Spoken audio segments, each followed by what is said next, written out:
College football nerds here talking Ohio State and Texas. This is really what we've been waiting on for several months. Obviously, it's the marquee game of the week, maybe of the regular season. We'll see how it goes.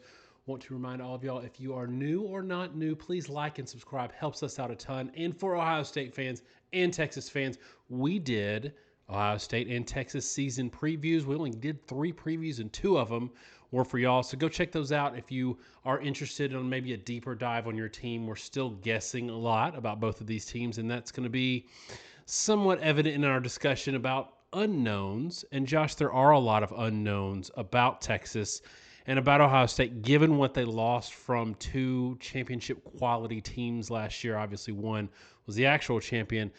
Josh, before we get into the unknowns, and I think that is actually the more interesting discussion, let's talk a little bit about what's returning, what are known quantities, what's coming back, things that might give either fan of either team a little comfort going into this matchup. I think the interesting thing with both teams is there's actually a pretty striking similarity, which is the guys that were probably the biggest impact, well-known names in many ways on the defense are the guys that are returning. So for Ohio State defensively, you get Sonny Styles back, you get Caleb Downs back. If you're Texas, you get back Anthony Hill Jr., you get back Michael Taft. And what does that mean? Well, it means you're getting 2 of the 3 leading tacklers on both teams. And then offensively, there's a ton of turnover, right? But when you look at the depth chart, Texas gets back DeAndre Moore. They get back Ryan Wingo. Obviously lose Matthew Golden, which is going to cause some unknowns. Ohio State, you bring back Jeremiah Smith, Carnell Tate. Both teams return talent at the quarterback position that didn't start last year but has been waiting in the wings. Obviously, Arch Manning played a good bit more than Julian Sayin did, which is to say essentially at all. But they're not guys that are transfers. They're not new to the program. They were sitting as backups last year learning. And so, Daniel, I think that's the first part is when you talk about name impact guys, yes, offensively, you've got new players at the quarterback position, but they've been around. Both of them have receivers that have been part of their rotation. Ohio State obviously getting back their number 1 guy. And defensively, the guys that were the absolute stars of the show, Anthony Hill Jr. and Caleb Downs are probably those 2 guys for the respective teams in terms of known names. They're back. And you also bring back great coaching staffs. And we say this a lot. When you have top 5 recruiting classes year in and year out, which is where Ohio State is, where Texas is, and Ohio State even a little bit better recruiting than Texas, though they're both in that elite range, you do reload more than rebuild. And there are very few teams that we give some benefit of the doubt to on whether or not you can just bring in a new roster and be able to just assume that they're going to line up and play new players that are going to be high level. And they do that because they have enough depth, because they've had so many stacked elite classes that you do have elite players that just weren't able to play. Texas will be the first ones to tell you, hey, we've got a lot of turnover at offensive line, but the guys they're going to start this year, they've been rotating in. They've played for guys that are hurt. They've been playing at a high level. Ohio State's had some of the same things. They have McLaughlin go down at the end of the year, and that caused some shuffling. They have guys that play. All that stuff means that they're going to have a little more cohesion maybe than some teams do, even though in terms of, returning starters, not a ton on these 2 rosters, right? Daniel, I think that's the thing, right? You return impact guys and you return a lot of reserve talent, but let's be realistic. There is a lot of turnover in these rosters too. I think there's something to be said. We're mostly numbers driven, but there are some intangibles that I think matter. And in this case, both of these programs, especially on the defensive side of the ball, which is ironic given Ryan Day and Steve Sarkisian's, origins, the culture remains. And once you establish a winning culture, that culture feeds into itself year after year. Defensively, you're going to get into some numbers later about what all is gone, especially from Ohio State side in terms of returning production.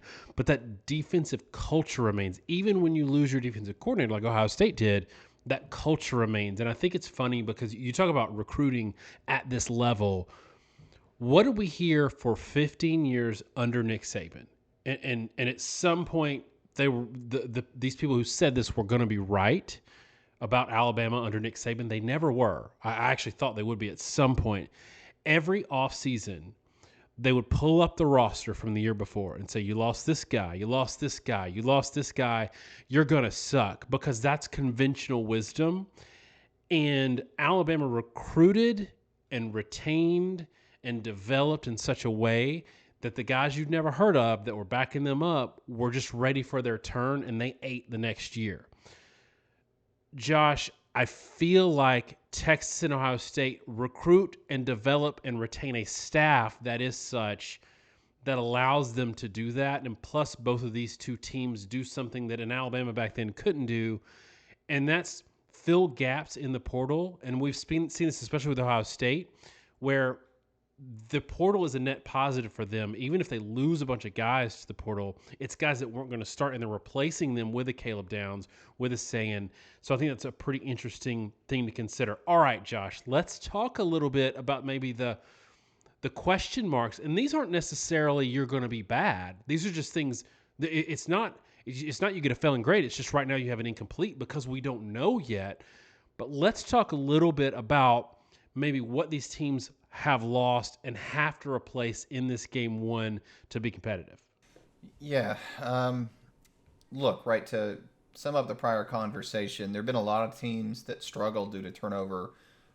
The biggest example was LSU in 2020. They had 5 first-rounders. They were, at that time, the most number of NFL draft picks off a championship team with 14. And, they really struggled that 2020 season, coming out of 2019, going into 2020, so the 2020 draft. But, Daniel, we use that narrative, and 2 years later, you talked to Alabama, but another great example is Georgia. Georgia won the national title in 2021, set the current record for most number of players drafted off a championship team. 15 guys drafted in the 2022 draft, 5 first-rounders, the same number LSU had in 2020. And what did they do, Daniel? They won the national title again. So it's doable.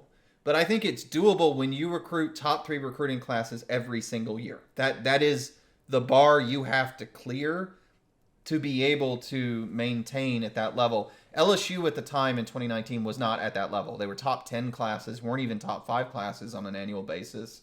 And so they couldn't reload. I think these teams are in that position.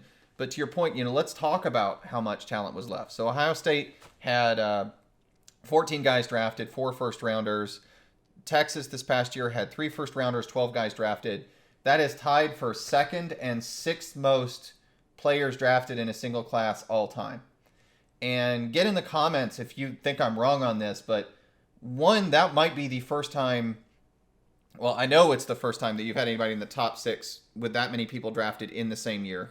You actually had 12 from Georgia, 12 from Texas, 14 from Ohio State, all in the same season, which is pretty crazy. But I definitely think it is the first time, and again, tell me if I'm wrong, that you had teams that tied, first and second for most NFL picks drafted in the year prior that then played in week 1 the next year. I don't believe there's ever been 2 teams that had 10 or more players drafted in one season, both teams, that then played each other in week 1 in the following season. I don't think that's ever happened before, at least from my research.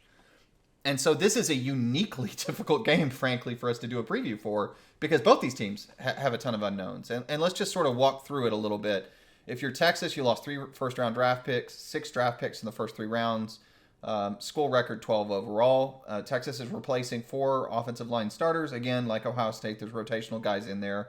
But that includes the 5 leading tacklers at defensive line. Everybody on the defensive line at Texas with at least 5 tackles is gone from that roster. They're also replacing the top 3 pass catchers. Obviously, they return Arch, Hill, a superstar pass rusher, Wingo, et cetera, et cetera. So, when you look at guys like Colin Simmons, who, if you consider him a starter or not, at least going to be an impact player, those guys are back. But that's still a ton of talent. And, look at Ohio State. It's the same sort of vein. Defensively, if you look at leading tacklers, number 2 and number 3 leading tacklers were Sonny Styles and Caleb Downs. But the other guys in the top 10, number 1 and number 4 through number 10, are gone. 8 out of 10 leading tacklers on that team. And so, this is the question that we posed on Twitter at the time, Daniel. Is this 2022 Georgia or is this 2020 LSU? One of those teams imploded, 2020 LSU. One of those teams, Georgia, ended up winning the national title again. A good example for this number of draft picks, just as a point of comparison. Ohio State actually ties themselves. They had 14 players drafted in 2004. And for reference, that was an 11-2 season for Ohio State in 2003. They went 8-4 in 2004. And so, I don't know what they're going to be. I mean, I can look down the roster. I can tell you there's some guys like Max Clare, the transfer tight end. I was really high on him based on what I saw in the spring game. Again, Texas has a lot of guys that played meaningful minutes, especially the offensive line. When you look at defense, Colin Simmons is a rising superstar. Ryan Wingo at times looked like the most athletic receiver on the roster. I think Golden was always the number one, but Wingo to me looked like maybe the most impactful number two, even if Moore is the more consistent target. But just all around, there's a lot of unknowns because there are so many people departing. It is truly historic and unique how many new players are in this game. And sure, teams have turnover, but again, there have never been two teams playing in an opener before. Never with this many people drafted the year prior. What are we total, right?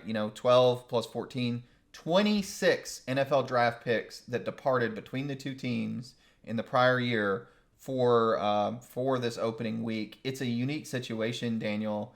And we can move on to talk about what we do know about the teams, but I think the biggest talking point is just it's kind of fascinating to see what they end up trotting out there. Because let's be real, we try to be as honest as we can. We try to give realistic, honest takes. It's hard, and we don't have access to fall camp, and there's no way we can tell you definitively who's going to win this game. There's no statistics from this season. And so a lot of what we have to talk about are just the players we do know from these teams, what we know from recruiting, the schemes involved, and try to make a projection from there. But I think it's what makes this game particularly fun. Okay, let's talk quarterbacks. Another unknown, and Ohio State fans are going to say, Texas fans are going to say, you've got a quarterback, Ohio State, that's never played before, struggled to win the job in fall camp, though I think that may be a little bit more of a testament to how solid Keenholz was with his experience. Ohio State fans are going to say, you've got a quarterback that played limited minutes last year, and his start against Mississippi State, who's missing a bunch of secondary players, means nothing. I would argue, Josh, that in this case, one, I think Sayin is going to be better than what people are projecting based on fall camp, based on him not coming out immediately being the starter. I think people are underselling Sayin there, and really that sort of battle in terms of the quality that was there. But I think people are also underselling Arch Manning's sort of being thrown in the fire last year when yours went down.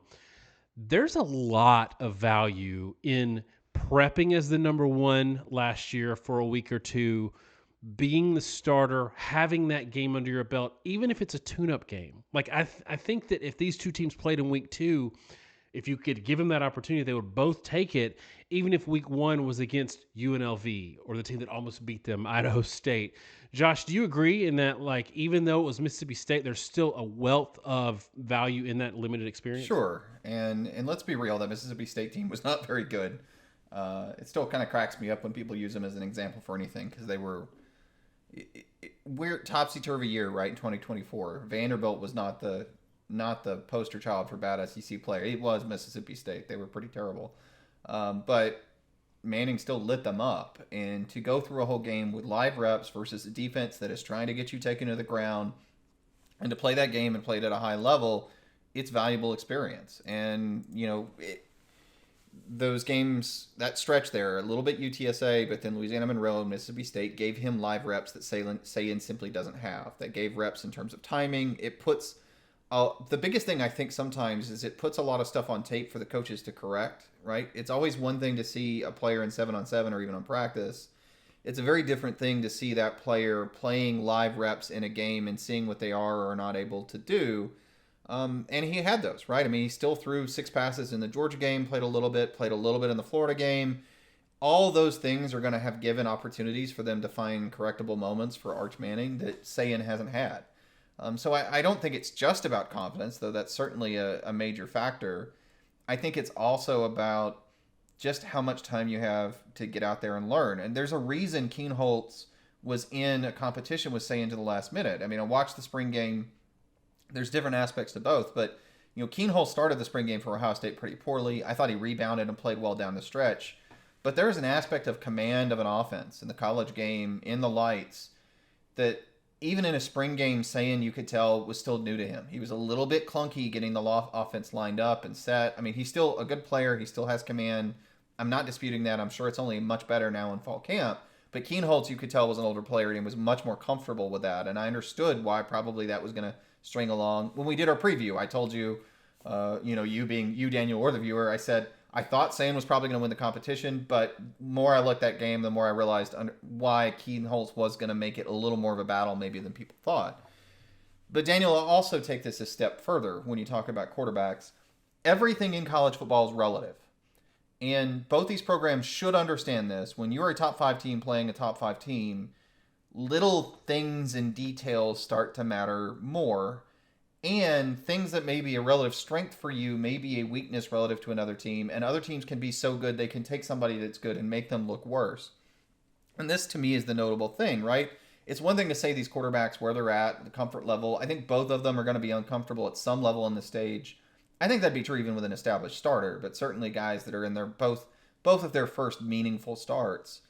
But the factor that I want to point to, Daniel, when you look at Texas, they had 3 guys with over 3 tackles for loss last year. Anthony Hill Jr., Colin Simmons, Barron Sorrell in that order. Anthony Hill Jr. and Colin Simmons came back. Those are the stud game wreckers on their defense. Simmons led the team with 9 sacks. Hill had 8. They're going to be back. They're going to be more impactful, and they're going to be attacking Manning all night. And honestly, that might be the most disruptive set of linebackers, edge players in the country. There's a couple other teams, South Carolina, some other groups that have arguments, but Texas certainly has an argument for the most disruptive group. Turn that around to Ohio State. Your top 3 sack guys were JTT had 12.5, Sawyer had 9, Cody Simon had 7. Sonny Styles comes back, but he only had 6, and he was blitzing from the safety position. So your front 7 guys, JTT, Sawyer, Simon, Hamilton, all those guys, all the way to Caden Curry, who only had 2.5 sacks, anybody with 3 sacks or more is gone. Tackles for loss, it's sort of a similar deal. JTT, Cody Simon, when you're number 1 and 2. Siles came in at number 3 as a safety, really impactful. But then it's Jack Sawyer, Latham Ransom, Tyleik Williams, all the way down to Caleb Downs at 7.5, the 7th most. And so I do think from a quarterback perspective, in terms of ease and everything else, look, it's holistic offense, offensive line, secondary, etc.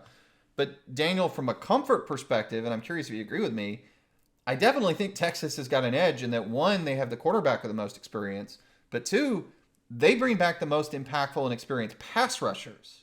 And guys that were top pass rushers last year, Ohio State is rebuilding in that area.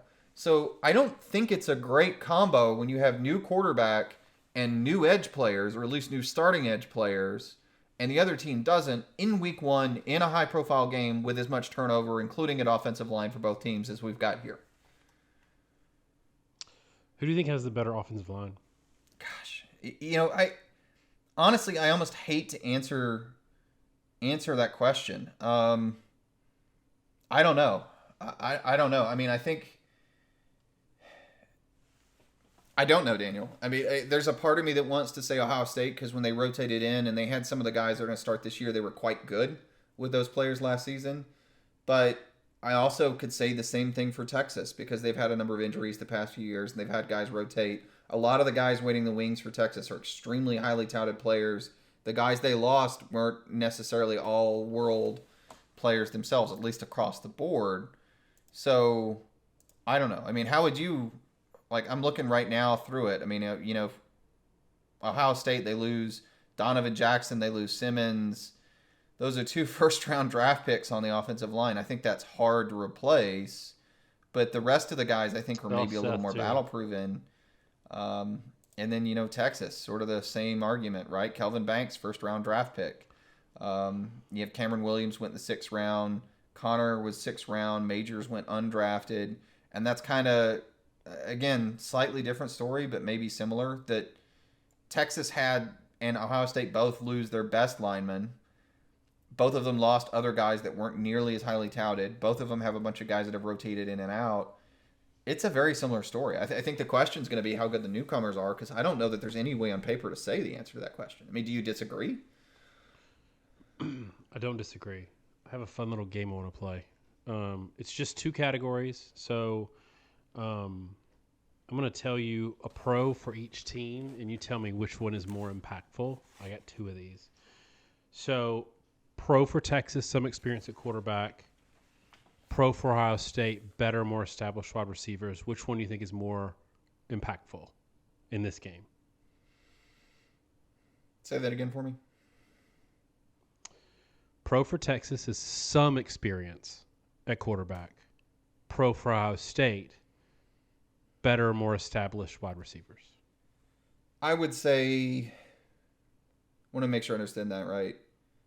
Wide receivers. I think the experience gap is, it's not big enough to matter relative to the receiver room that Ohio State's returning. They have a much bigger edge there. And overall, I think it's more impactful. Okay. Edge Ohio State. Okay, second one. Texas keeping their coaching staff intact, the play callers, offensive, defensive side of the ball, versus Ohio State having home field advantage. Which one do you think is bigger there? I think the coaching staff is a bigger advantage in this particular game. Losing, the coaching staff turnover at Ohio State, losing Knowles is not a trivial thing. And I know they've got, excellent coaches across the board, but there's usually a little bit of a step back there in game 1. And really, first-time play caller, offensive side of the ball. Now, I know some of that's going to be overridden by Ryan Day's experience, but it's a tough game to be thrown into the fire as a quarterback, as an OC. So that's interesting there. And then, taking those 2 things into account. So I think those are to me, the 4 big pillars of difference, because a lot of the rest of it is the same in terms of returning production. I'm going to lead you into your pick with this question. So if those 2 things are kind of a push, one for Ohio State, one for Texas, does the pass rusher experience on Texas's side flip it in favor of you picking Texas? Either way, give us your pick. I think it does, Daniel. And look, it's week 1. We could be completely wrong. We don't know these teams. We like to, we're a stat-based channel. We talk a lot that we try to use statistics to give a verification for what we see on the field, right? You can go to collegefootballnerds.com and look at our stats. We take, a week or 2 to get those online. So depending when you look at this, it may, especially leading up to week 1, I think it's going to remain last year's stats. It's really the only thing relevant until they play a game. But we do that as a way to verify on-field results. I mean, we still, this channel has always been about trying to analyze teams and what we see, and I can't see that. But I do think the impact of having not just more experience, but, Daniel, proven elite pass rushers, I think is the big thing. Because I think Ohio State has great talent, and they may not have good experience, but I don't know that they are Anthony Hill and Colin Simmons. I mean, those guys are absolute game wreckers. I think that's pretty impactful. You combine that with the coaching staff consistency edge at Texas. I think really the amount of turnover at Ohio State is almost on the extreme side in a lot of ways. And again, having watched these guys on tape, both teams, I think Texas is going to be a little more put together defensively. Something that bothered me a lot in that spring game for Ohio State is Sayin made some really good plays.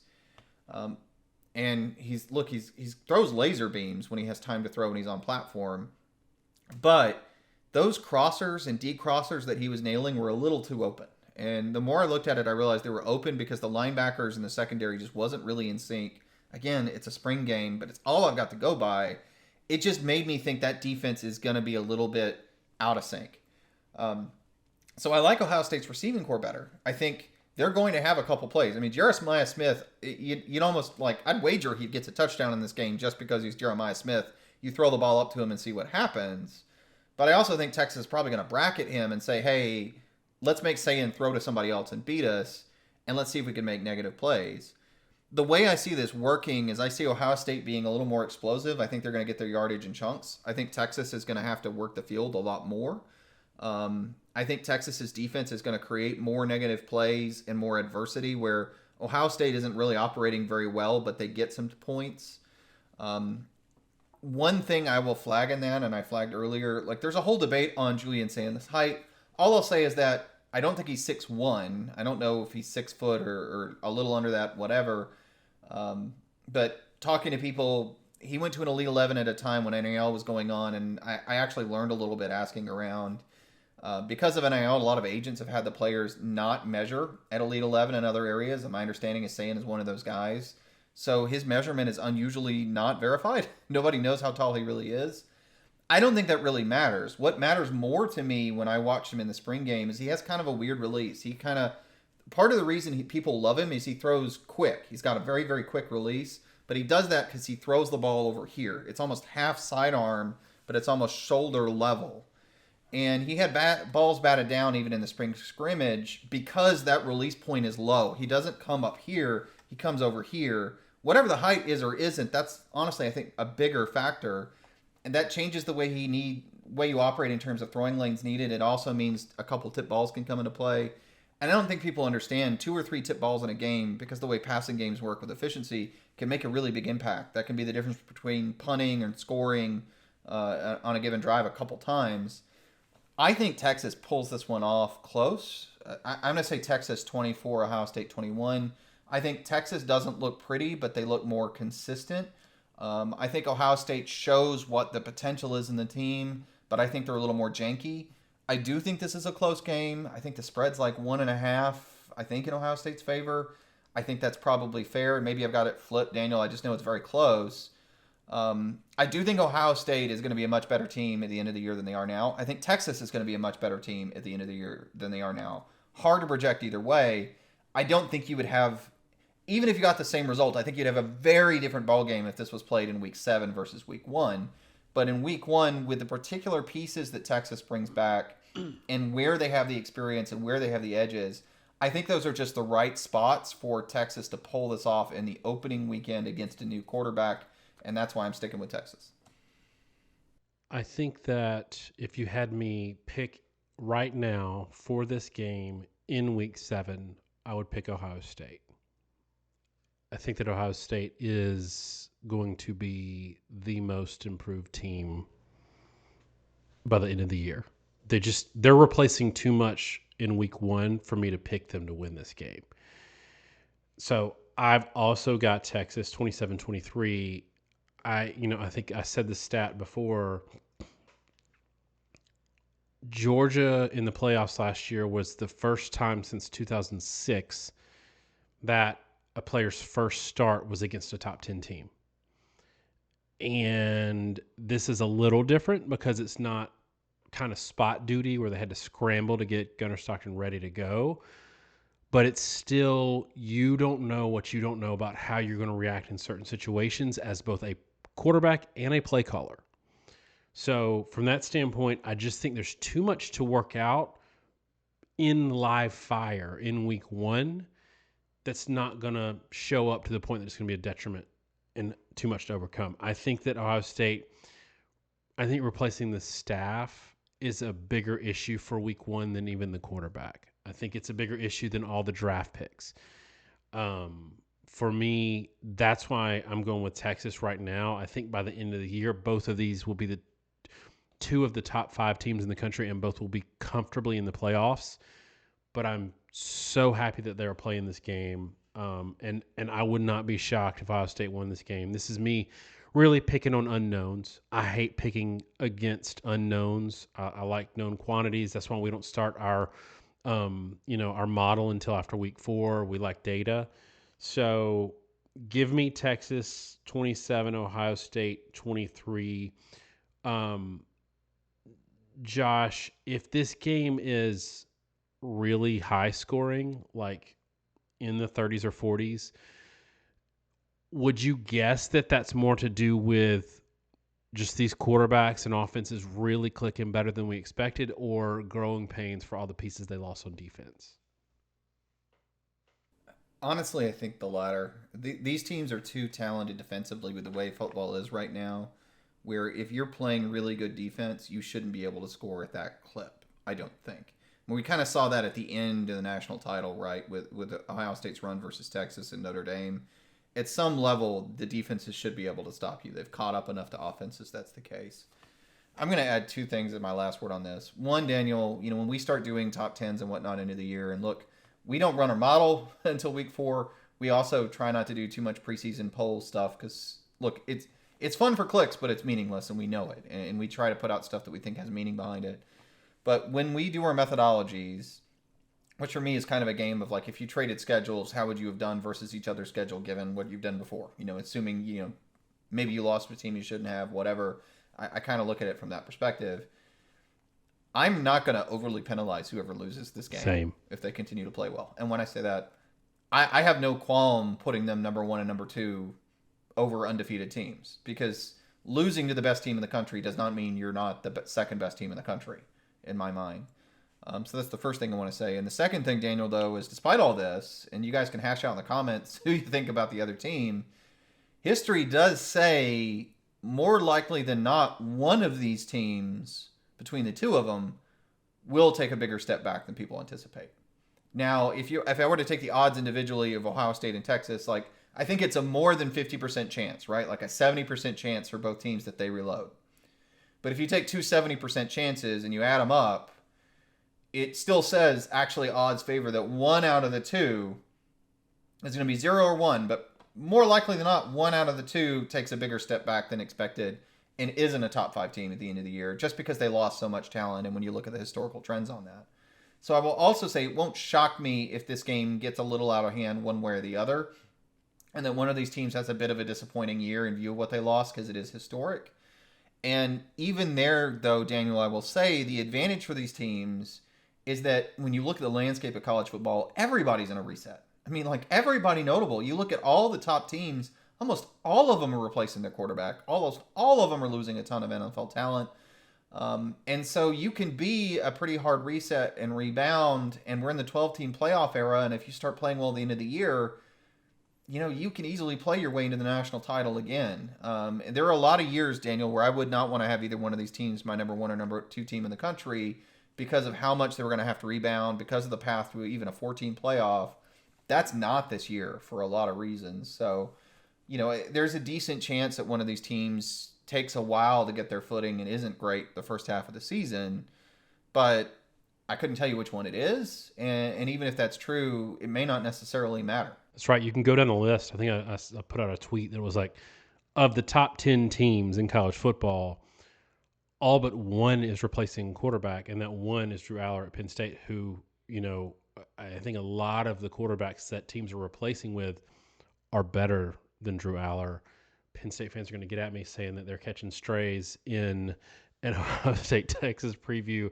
I'm still very high on Penn State, just not high on Drew Aller. All right, y'all, that's it for us on Texas and Ohio State. Let us know in the comments if you could find a game where two top 10 teams or two top 5 teams played each other in the opener after losing so much talent. We thought hard and couldn't figure one out, but maybe you got one for us.